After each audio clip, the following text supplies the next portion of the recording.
آپ اکیلے اپنی چارپائی پہ بستر کے اندر منہ دے کے بھی درد سے کہیں گے نا معاف کر دے تو وہ تو مہربان ہی بڑا ہے۔ میرے نبی پاک صلی اللہ علیہ وسلم مثال دیتے ہیں، فرمایا ایک آدمی صحرا میں جا رہا، صحابہ سے حضور خطاب کر رہے ہیں، فرمایا ایک آدمی صحرا میں جا رہا تھا، اس نے اپنی اونٹنی پہ کھانا پانی پیسے ہر چیز رکھی ہوئی تھی، صحرا تھا بہت بڑا، درمیان صحرا کے گیا تو تھوڑا سا سستانے کے لیے آرام کرنے کے لیے اونٹنی سے نیچے اترا۔ اب اس نے اونٹنی کی لگام اونٹنی کی نکیل اپنے سرہانے کے نیچے رکھی، ہاتھ کے ساتھ پکڑی اور سو گیا۔ تھوڑی ہی دیر کے بعد جب اس کی آنکھ کھلی تو دیکھا اونٹنی غائب ہے۔ صحرا میں وہ پیدل نہ آگے جا سکتا ہے نہ پیچھے جا سکتا ہے، نہ دائیں نہ بائیں، کھانے کو روٹی نہیں، پینے کو پانی کا قطرہ نہیں، تھوڑا ادھر بھاگا ادھر بھاگا، تھک گیا۔ کریم محبوب فرماتے ہیں وہ پوری طرح نڈھال ہو گیا اور مایوس ہو گیا، معاذ اللہ، مایوس ہو کے دوبارہ اسی جگہ آ کے لیٹ گیا جہاں پہلے لیٹا تھا، انتظار کرنے لگا کہ اب موت ہی آئے گی، آخری وقت ہے، اب نہ میں پیدل یہ صحرا کراس کر سکتا ہوں، نہ پیچھے جا سکتا ہوں، نہ کھانا ہے نہ پانی ہے، سوائے موت کے کوئی سہارا نہیں۔ حضور فرماتے ہیں وہ رستے میں دوبارہ لیٹ گیا، اچانک اس نے رخ بدلا تو اونٹنی سامنے کھڑی تھی۔ حضور نے صحابہ سے پوچھا بتاؤ نا اسے بھلا کتنی کو خوشی ہوگی؟ یا رسول اللہ جسے نئی زندگی مل گئی ہے۔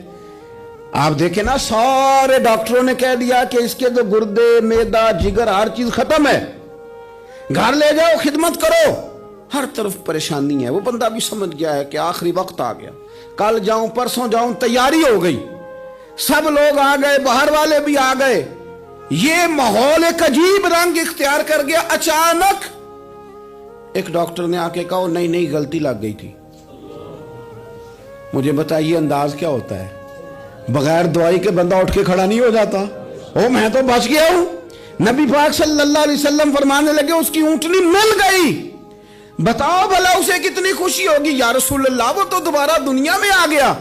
حضور فرمانے لگے اسے کچھ بھی خوشی نہیں ہوئی۔ جب کوئی رب کا گناہگار بندہ آ کے توبہ کرتا ہے، رب کو اس سے کئی گنا زیادہ خوشی ہوتی ہے۔ میرا بندہ آ گیا ہے، میرا بندہ آ گیا ہے، میرے گھر آ گیا۔ اس نے آنسو بہائے ہیں، اس نے کہا اللہ میں تیرا ہی ہوں، تیرا ہی رزق کھاتا ہوں، تیری ہی زمین پہ رہتا ہوں، تیرے نام سے میری سانسیں چلتی ہیں۔ وہ آ گیا۔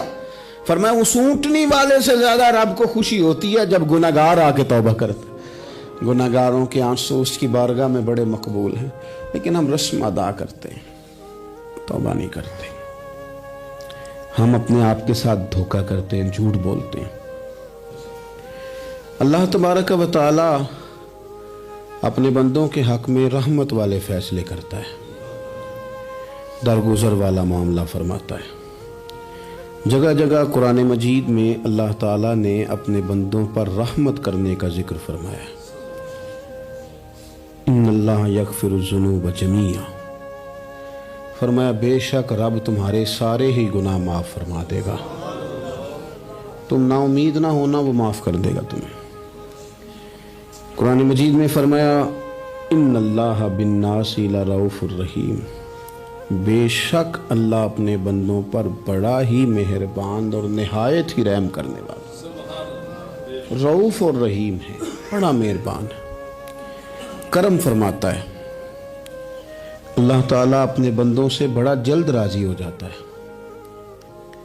ماں پیار کرتی ہے اپنے بچے سے، لیکن وہ ناراض بھی ہو جاتی ہے بعض چیزوں پہ، بعض معاملات اس کا دل بھی دکھاتے ہیں، بعض جگہ وہ رو کے یہ بھی کہتی ہے کہ تو نے میری محبت کا کوئی نتیجہ نہیں مجھے دیا، میری ساری کمائی تو نے ضائع کر دی۔ والد بہت ساری جگہوں پہ ناراض ہوتا ہے، شکوہ کرتا ہے، کہتا ہے میری بیماریوں کی، پریشانیوں کی، بڑھاپے کی، کمزوریاں کا سبب بیٹے تو ہی بن گیا۔ یہ ساری تکلیفیں تو ٹھیک ہو جائیں تو میری شاید عمر بھی بڑھ جائے، صحت بھی ٹھیک ہو جائے، میں زیادہ دیر جوان رہ سکوں۔ ناراض ہوتے ہیں ماں باپ، اسی طرح ماں باپ راضی بھی ہو جاتے ہیں،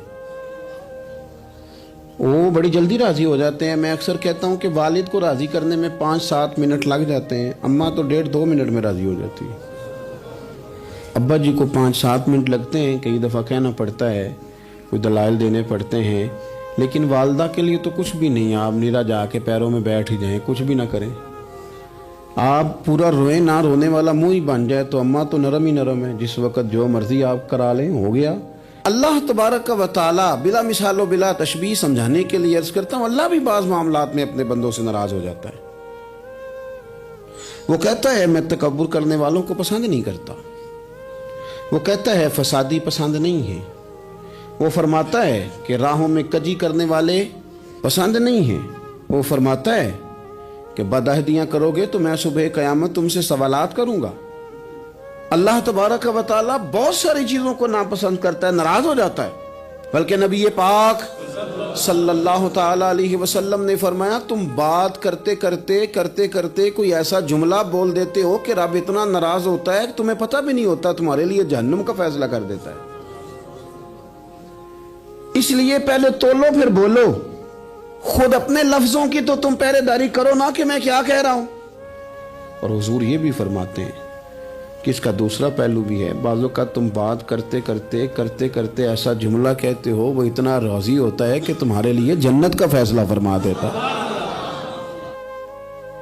ان کاموں کی طرف بڑے جن سے اللہ راضی ہوتا ہے۔ میرے نبی پاک صلی اللہ تعالی علیہ وآلہ وسلم نے ارشاد فرمایا، بعض احادیث میں لفظ یہ ہیں کہ اللہ اپنے بندوں کو دیکھ کے مسکراتا ہے جو اس کی شان کے لائق ہے۔ جس ترتیب سے ہم مسکراتے ہیں، جس ترتیب سے ہم روتے ہیں، جس ترتیب سے ہم کسی بات کا اظہار تشکر کرتے ہیں، خدا ان باتوں سے پاک ہے۔ اب بہت ساری حدیثوں میں آیا کہ وہ مسکراتا ہے، تو کیا مطلب ہے مسکرانے کا؟ تو علماء تفسیر نے لکھا ہے مسکرانے کا مطلب یہ ہے کہ وہ بڑا ہی راضی ہوتا ہے اپنے بندے سے، بڑا راضی ہوتا ہے، یہ مطلب ہے۔ ایک تو مسکرانے کا مطلب یہ کہ وہ بڑا راضی ہو گیا، وہ مسکرا دیا اپنے بندے پہ۔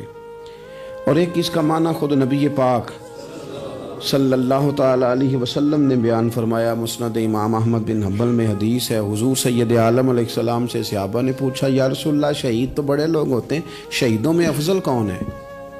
تو اللہ کے حبیب علیہ السلام فرمانے لگے وہ والا بندہ جو ڈٹ گیا تھا کافروں کے مقابلے میں، وہ ہلا نہیں، پوری طرح ڈٹ کے جو لڑا وہ شہداء میں افضل ہے۔ حضور فرماتے ہیں وہ جنت کے بالا خانوں میں سیر کرے گا اور رب اسے دیکھ کے مسکرائے گا، رب اسے دیکھ کے مسکرائے گا، اللہ تعالیٰ مسکراتا ہے اسے دیکھ کے۔ اور اگلے جملے میں حضور نے وضاحت کر دی، فرمایا جب رب دنیا میں کسی پر مسکراتا ہے نا تو اس کا معنی یہ ہے کہ قیامت میں پھر اللہ اسے حساب کوئی نہیں لے گا۔ جس پر اللہ دنیا میں مسکرا دیا اس سے کوئی حساب، تو وہ کام ڈھونڈنے چاہیے نا جس سے اللہ مسکرائے۔ چھوٹا بچہ بھی ناراض نہ ہو تو وہ چیزیں وہ ڈھونڈتا ہے کہ اس کو کیا پسند ہے، چاکلیٹ لے جاؤں، فلاں چیز لے جاؤں، آئس کریم لے جاؤں۔ تو ایک بچے کے لیے، گھر کے لیے، سربراہ کے لیے اتنی محنت کرتے ہو تو وہ کام بھی ہمیں ڈھونڈ کے تلاش کرنے چاہیے نا جس سے رب راضی ہوتا ہے، اللہ راضی ہوتا ہے۔ بتاؤں وہ کون کون سے کام ہیں؟ نبی کریم صلی اللہ تعالی علیہ وسلم نے ارشاد فرمایا 3 لوگ ہیں جنہیں دیکھ کے رب مسکراتا ہے۔ یا رسول اللہ صلی اللہ علیہ وسلم وہ کون کون سے؟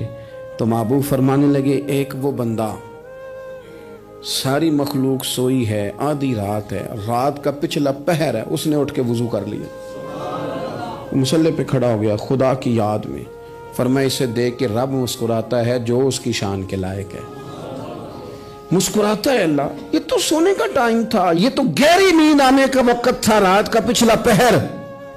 اور سننا میرے بھائی، میرے نبی پاک صلی اللہ تعالی علیہ وسلم فرماتے ہیں جب مسلمان نماز کے لیے صفیں بناتے ہیں نا، ترتیب لگ رہی ہوتی ہے، اب اللہ کی بارگاہ میں کھڑے ہوں گے، قیام کریں گے، رکوع کریں گے، سجود کریں گے، فرمایا جب مومن صفیں بناتے ہیں تو رب دیکھ کے مسکراتا ہے،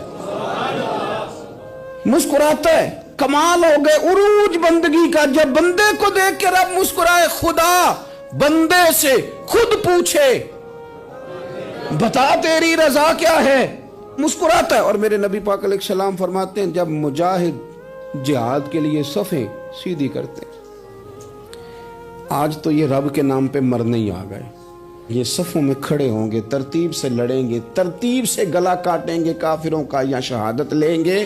فرمایا جب جہاد کے لوگ صفیں بناتے ہیں تو رب انہیں دیکھ کے مسکراتا ہے،